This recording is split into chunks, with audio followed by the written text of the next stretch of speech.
ಅಭಿರ ಕುಲ ಅನ್ನೋ ಹೆಸರು ಕೇಳಿದ್ರೆ ಸಾಕು ಅತಿ ಶಕ್ತಿಶಾಲಿ ಸೈನ್ಯ ಕೂಡ ಹೆದರಿ ಓಡಿ ಹೋಗ್ತಿತ್ತು. ಆದ್ರೆ ಇತ್ತೀಚೆಗೆ ಅಭಿರ ಕುಲ ಅಂತ ಹೇಳಿದ್ರೆ ಸಾಕು ಎಲ್ರೂ ಬಿದ್ದು ಬಿದ್ದು ನಗೋ ಪರಿಸ್ಥಿತಿ ಬಂದ್ಬಿಟ್ಟಿತ್ತು. ಇದಕ್ಕೆಲ್ಲ ಕಾರಣ ಮಹಾರಾಜ ಅರುಣೇಂದ್ರರ ಮಗ ಧ್ರುವ ಅಭಿರ ಕುಲಕ್ಕೆ ಒಂದು ಕಳಂಕವಾಗಿದ್ದ. ಅಲ್ಲಿನ ಸಂಪ್ರದಾಯದ ಪ್ರಕಾರ ಒಂದು ಅತಿ ಕಠಿಣವಾದ ಶಕ್ತಿ ಸ್ಪರ್ಧೆಯೊಂದು ನಡೆಯುತ್ತಿತ್ತು. ಅಲ್ಲಿ ಗೆದ್ದವರನ್ನ ಅತಿ ಗೌರವದಿಂದ ಕಾಣುತ್ತಿದ್ದರು.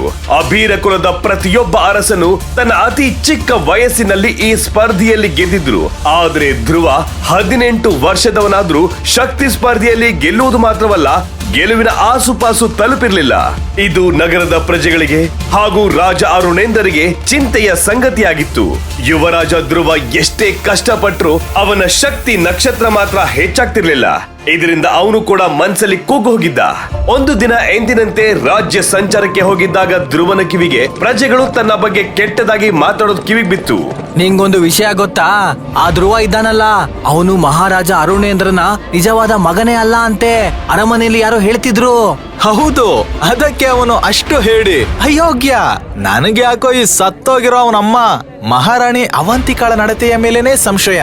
ಮಹಾರಾಜರು ಯಾವಾಗ ನೋಡಿದರೂ ಕೆಲಸ ಯುದ್ಧವೆಂದು ಅರಮನೆಯ ಹೊರಗೇ ಇದ್ದರು. ಆ ಸಮಯದಲ್ಲಿ ಆ ಹೆಂಗಸು ಏನೋ ಕಳ್ಳ ಕೆಲಸ ಮಾಡಿ ಧ್ರುವನನ್ನು ರಾಜರ ತಲೆಗೆ ಕಟ್ಟಿ ಓಡಿ ಹೋಗಿದ್ದಾಳೆ ನೋಡಿ ಅಂತ ಏನೇನೋ ಮಾತಾಡ್ತಾ ಇದ್ದದನ್ನ ಕೇಳಿ ಧ್ರುವನ ಮನ್ಸಿಗೆ ನೋವಾಯ್ತು. ಪ್ರಜೆಗಳು ಅಂತ ಕೂಡ ನೋಡ್ದೆ ಧ್ರುವ ಸಿಟ್ಟಲ್ಲಿ ಅವರ ಮುಂದೆ ತನ್ನ ಕತ್ತಿ ಎತ್ತೋದಾಗ ಅಲ್ಲಿದ್ದ ಒಬ್ಳು ಹೆಂಗಸು, ಯಾಕೆ ಯುವರಾಜ ಕಷ್ಟ ಪಡ್ತೀರಾ? ನಿಮ್ ಕೈಯಲ್ಲಿ ನೆಟ್ಟ ಕತ್ತಿ ಹಿಡಿಯೋಕಾಗಲ್ಲ ಅಂತ ನಮಗ್ ಗೊತ್ತು. ನಾನ್ ಹೇಳೋದನ್ನ ಸರಿಯಾಗಿ ಕೇಳಿ. ನೀವು ಹೋಗಿ ಅರಮನೆ ದಾಸಿಯ ಸೀರೆ ಉಟ್ಕೊಂಡು ಅಡಿಗೆ ಮನೇಲಿ ಅಡ್ಗೆ ಮಾಡಿ ಅಂತ ಹೀಯಾಳಿಸ್ತಾ ಹೇಳಿದ್ದನ್ನ ಕೇಳಿ ಅಲ್ಲಿದ್ದ ಜನರೆಲ್ಲ ಜೋರಾಗಿ ನಕ್ರು. ಅವಮಾನ ಸಹಿಸೋಕಾಗದೆ ಧ್ರುವ ಶೌರ್ಯ ಮಹಲ್ ಕಡೆ ಹೋದ. ಧ್ರುವನ ಶಕ್ತಿಹೀನತೆ ಬಗ್ಗೆ ಸಪ್ತ ರಾಜ್ಯಗಳಲ್ಲೂ ಸುದ್ದಿಯಾಗಿತ್ತು. ಅವನು ತನ್ನ ತಂದೆ ಜೊತೆ ಲೋಕದ ಯಾವ ಮೂಲೆಗೆ ಹೋದ್ರೂ ಅವನ ಶಕ್ತಿಹೀನತೆ ಬಗ್ಗೆನೆ ಮಾತಾಗ್ತಿತ್ತು.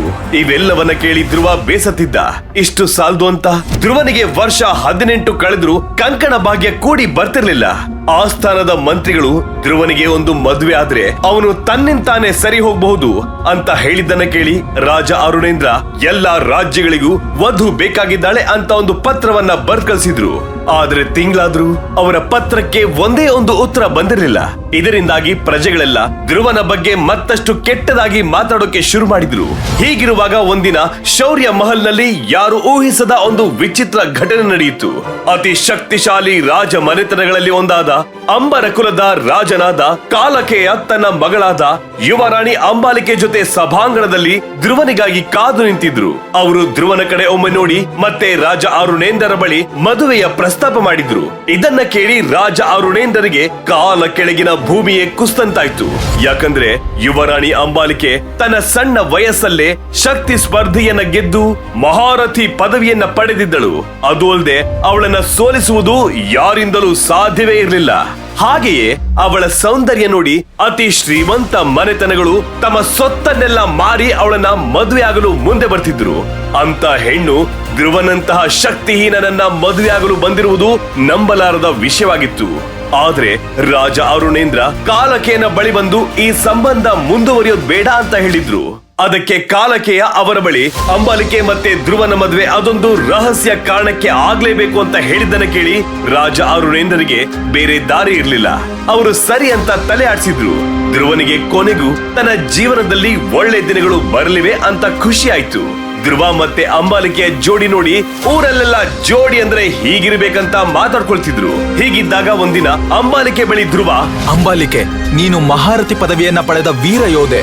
ಹಾಗಿದ್ದಾಗ ನೀನು ನನ್ನಂತ ಶಕ್ತಿ ಇಲ್ಲದ ಯುವರಾಜನನ್ನು ಮದುವೆ ಆಗೋದಕ್ಕೆ ಹೇಗೆ ಒಪ್ಪಿದೆ ಅಂತ ಅಂಬಾಲಿಕೆ ಕಣ್ಣಲ್ಲಿ ಕಣ್ಣಿಟ್ಟು ಕೇಳಿದಾಗ ಅಂಬಾಲಿಕೆ ಅವನ ಕೆನ್ನೆ ಸವರ್ತಾ, ಧ್ರುವ, ನಾನು ನಿನ್ನ ಬಳಿರೋ ಶಕ್ತಿಯನ್ನ ನೋಡಿ ನಿನ್ನ ಇಷ್ಟಪಡ್ತಿಲ್ಲ. ನಾನ್ ನಿನ್ ಮನ್ಸನ್ನ ನೋಡಿ ನಿನಗೆ ನನ್ನನ್ನ ಸಮರ್ಪಿಸ್ತಾ ಇದ್ದೀನಿ. ಎಷ್ಟೇ ಜನ್ಮ ಎತ್ತಿದ್ರು ನಿನಗೆ ನಾನು, ನನಗೆ ನೀನು ಧ್ರುವ ಅಂತ ಹೇಳಿದ್ದನ್ನ ಕೇಳಿ ಧ್ರುವನ ಮನ್ಸು ಕರಗಿ ಹೋಯ್ತು. ಸ್ವಲ್ಪ ದಿನ ಕಳೆದಾಗ ಇಬ್ಬರ ನಿಶ್ಚಿತಾರ್ಥವನ್ನ ಅದ್ದೂರಿಯಾಗಿ ಮಾಡಲಾಯ್ತು. ನಿಶ್ಚಿತಾರ್ಥ ಆದ್ಮೇಲೆ ಅಂಬಾಳೆ ತನ್ನ ಪ್ರಪಂಚ ಅಂತಿದ್ದ ಧ್ರುವ ಅವಳನ್ನ ಹುಚ್ಚನಂತೆ ಪ್ರೀತಿಸ್ತಿದ್ದ. ಆದರೆ ಅಂಬಾಲಿಕೆ ಅವನ ಪ್ರೀತಿಗೆ ಮಣ್ಣೆರ್ಚೋಕೆ ಶುರು ಮಾಡಿದ್ಲು.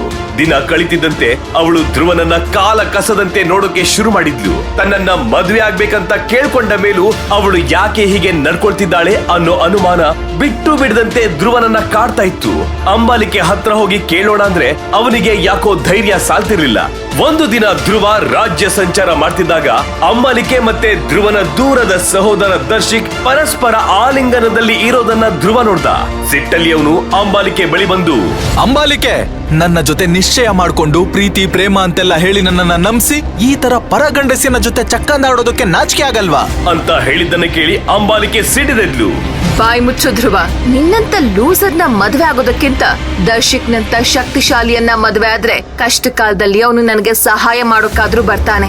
ನಿನ್ನಿಂದ ನನಗೆ ಯಾವ ಉಪಯೋಗನೂ ಇಲ್ಲ. ಹೋಗ್ಲಿ ಬಿಡು ಅಂಬಾ, ಇಂತೊಂದ್ ಜೊತೆ ಮಾತಾಡಿ ಯಾಕೆ ನಿನ್ ಮನ್ಸ್ ಹಾಳು ಮಾಡ್ಕೋತೀಯ?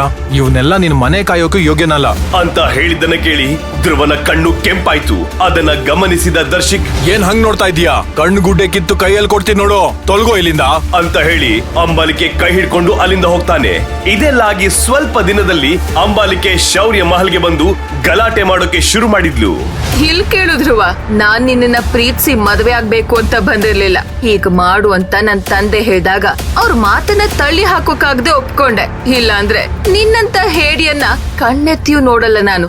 ಲೋಕದ ಕಣ್ಣಲ್ಲಿ ನೀನು ನನ್ ಭಾವಿ ಪತಿ ಆಗಿರ್ಬೋದು, ಆದ್ರೆ ನನ್ ಪಾಲಿಗೆ ನೀನು ನನ್ ಗುಲಾಮ. ಗಂಡ ಅಂತ ಕರ್ಸ್ಕೊಳ್ಳೋಕೆ ನಿನ್ಗೇನ್ ಯೋಗ್ಯತೆ ಇದೆ? ನೀನೇ ಒಮ್ಮೆ ಯೋಚನೆ ಮಾಡು. ಏನ್ ಹಂಗ್ ನೋಡ್ತಿದ್ಯಾ? ಯೋಗ್ಯತೆ ಇಲ್ಲ ತಾನೆ? ಮುಚ್ಕೊಂಡ್ ಹೋಗಿ ನನ್ ಚಪ್ಲಿ ತೊಳಿ, ನೀನ್ ಅದಕ್ಕೆ ಯೋಗ್ಯ ಅಂತ ಹೇಳಿದ್ದನ್ನ ಕೇಳಿ ರಾಜಸಭೆಯೇ ನಡುಗಿತು. ಧ್ರುವ ಅಂಬಾಲಿಕೆ ಮಾತಿಗೆ ಉತ್ತರ ಕೊಡಕಾಗದೆ ಎಲ್ಲರ ಮುಂದೆ ತಲೆ ತಗ್ಸಿ ನಿಂತಿದ್ದ. ಅಲ್ಲಿಗೆ ನಿಲ್ಲಿಸದ ಅಂಬಾಲಿಕೆ, ನಾಳೆನೆ ಶಕ್ತಿ ಸ್ಪರ್ಧೆ ಆಯೋಜನೆ ಆಗ್ಲಿ. ನಿನ್ ಶಕ್ತಿ ಏನು ಅಂತ ಈ ಗಾಂಧಾರ ನಗರಕ್ಕೆ ತಿಳಿಲಿ. ಒಂದ್ ವೇಳೆ ನೀನ್ ಸ್ಪರ್ಧೆಯಲ್ಲಿ ಗೆದ್ರೆ ನಾನು ನಾಳೆಯೇ ನಿನ್ ಜೊತೆ ಮದ್ವೆ ಆಗಿ ನಿನ್ ಸೇವೆ ಮಾಡ್ಕೊಂಡ್ ಬಿದ್ದಿರ್ತೀನಿ. ಅದೇ ನೀನ್ ಸೋತ್ರೆ ನಾಳೆಯಿಂದ ನೀನು ಬಳೆ ಹಾಕೊಂಡು ಸೀರೆ ಉಟ್ಕೊಂಡು ನನ್ ಅರಮನೆಯಲ್ಲಿ ಸೇವಕನಾಗ್ಬೇಕು. ಸವಾಲಿಗೆ ತಯಾರ ಅಂತ ಹೇಳಿದ್ದನ್ನ ಕೇಳಿ ಎಲ್ರು ಬೆಚ್ಚಿ ಬಿದ್ರು. ಯಾಕಂದ್ರೆ ಯಾವುದೇ ಅಭ್ಯಾಸ ಇಲ್ದೆ ಶಕ್ತಿ ಸ್ಪರ್ಧೆಯಲ್ಲಿ ಭಾಗವಹಿಸೋದಂದ್ರೆ ಸಾವನ್ನ ಬರ ಮಾಡ್ಕೊಂಡಂತೆ. ಸಭೆಯಲ್ಲಿ ಪಿಸು ಪಿಸು ಮಾತಾಡ್ತಿದ್ರೆ ಧ್ರುವ ತಕ್ಷಣ, ನಿನ್ನ ಸವಾಲಿಗೆ ನಾನು ತಯಾರ್ ಅಂತ ಹೇಳಿದ್ದನ್ನ ಕೇಳಿ ಎಲ್ರು ಬೆಚ್ಚಿ ಬಿದ್ರು. ಅಂಬಾಲಿಕೆ ತಾನು ರಚಿಸಿದ ಚಕ್ರ ವ್ಯೂಹಕ್ಕೆ ಧ್ರುವ ಬಿದ್ಬಿಟ್ಟ ಅಂತ ನೆನೆದು ಖುಷಿ ಪಡ್ಕೊಂಡು ಅಲ್ಲಿಂದ ಹೊರಟೋದ್ಲು. ಅದೇ ಸಮಯಕ್ಕೆ ಅಲ್ಲಿಗೆ ರಾಜಗುರುಗಳು ಓಡ್ಕೊಂಡ್ ಬಂದ್ರು. ರಾಜ ಅರುಣೇಂದ್ರ, ನಾಳೆ ಶಕ್ತಿ ಸ್ಪರ್ಧೆ ಆಯೋಜನೆ ಮಾಡೋದು ಒಳ್ಳೇದಲ್ಲ. ನಮ್ಮ ಯುವರಾಜನಿಗೆ ಅದರಿಂದ ಕಂಟಕವಿದೆ. ಆಕಾಶದಲ್ಲಿ ಧೂಮಕೇತು ಕಾಣ್ತಿದೆ. ಸಾವಿರಾರು ವರ್ಷಕ್ಕೊಮ್ಮೆ ಕಾಣೋ ಧೂಮಕೇತು ಹಲವಾರು ರಾಜ್ಯಗಳನ್ನ ಇದಾಗ್ಲೇ ಭಸ್ಮ ಮಾಡಿದೆ. ಆದ್ರಿಂದ ಧ್ರುವ ನಾಳೆ ಸ್ಪರ್ಧೆಯಲ್ಲಿ ಭಾಗವಹಿಸದೇ ಇರೋದು ಉತ್ತಮ ಅಂತ ಹೇಳಿದ್ದನ್ನ ಕೇಳಿ ರಾಜ ಅರುಣೇಂದ್ರ ಬೆಚ್ಚಿ ಬಿದ್ರು. ಆದ್ರೆ ಧ್ರುವ ಮಾತ್ರ ಯಾವುದೇ ಮುಲಾಜಿಲ್ಲದೆ, ಅಪ್ಪ, ಏನೇ ಆಗಲಿ ಈ ಸಲ ನಾನು ಈ ಸ್ಪರ್ಧೆಯಲ್ಲಿ ಭಾಗವಹಿಸಲೇಬೇಕು. ಇದು ನನ್ನ ಅಸ್ತಿತ್ವದ ಪ್ರಶ್ನೆ. ನಾನು ಒಂದು ವೇಳೆ ಸ್ಪರ್ಧೆಯಲ್ಲಿ ಭಾಗವಹಿಸಲಿಲ್ಲ ಎಂದರೆ ಎಲ್ಲರ ಮುಂದೆ ನಾನೊಬ್ಬ ಹೇಡಿ ಅಂತ ಒಪ್ಪಿಕೊಂಡ ಹಾಗಾಗುತ್ತದೆ ಅಂತ ಹೇಳಿ ಸಭೆಯಿಂದ ಹೊರಟ. ಮರುದಿನ ಬೆಳಿಗ್ಗೆ ಊರಿಗೆ ಊರೇ ಹಬ್ಬದಂತೆ ಕಂಗೊಳಿಸುತ್ತಿತ್ತು. ಎಲ್ಲಾ ಜನರ ಹರ್ಷೋದ್ಗಾರದೊಂದಿಗೆ ಮಹಾಚಕ್ರ ಸ್ಪರ್ಧೆಯು ವಿಜೃಂಭಣೆಯಿಂದ ಪ್ರಾರಂಭವಾಯಿತು. 1000 ಕಿಲೋ ತೂಕದ ಆ ದೈತ್ಯ ಸ್ತಂಭ 500 ಅಡಿ ಎತ್ತರಕ್ಕೆ ಆಕಾಶದೆತ್ತರಕ್ಕೆ ಬೆಳೆದು ನೋಡೋಕೆ ಬೃಹತ್ ಬ್ರಹ್ಮಾಂಡದಂತೆ ಕಾಣುತ್ತಿತ್ತು. ಧ್ರುವ ಆ ಏಕಶಿಲಾ ದೈತ್ಯ ಸ್ತಂಭವನ್ನು ಎತ್ಕೊಂಡು ಮೃತ್ಯು ಯಂತ್ರದ ಮೇಲೆ ಜೋಡಿಸಬೇಕಿತ್ತು. ಧ್ರುವ ಇನ್ನೇನ್ ಮೈದಾನಕ್ಕೆ ಇಳಿತಾನೆ ಅಂತಾದಾಗ ಅಂಬಾಲಿಕೆ ಅವನ ಬಳಿ ಬಂದು, ಎಲ್ಲಿಗಷ್ಟೊಂದು ಅವಸರವಾಗಿ ಹೋಗ್ತಿದ್ಯಾ ಧ್ರುವ? ನಾನು ಒಂದ್ ಸವಾಲ್ ಇನ್ನೂ ಬಾಕಿ ಇದೆ. ಈ ಸವಾಲನ್ನ ಸ್ವೀಕರಿಸಿದ ಮೇಲೆಯೇ ನೀನು ಮೈದಾನಕ್ಕೆ ಇಳಿಯುವೆಯಂತೆ. ಏನು ಮಾಡಬೇಕು ಹೇಳು?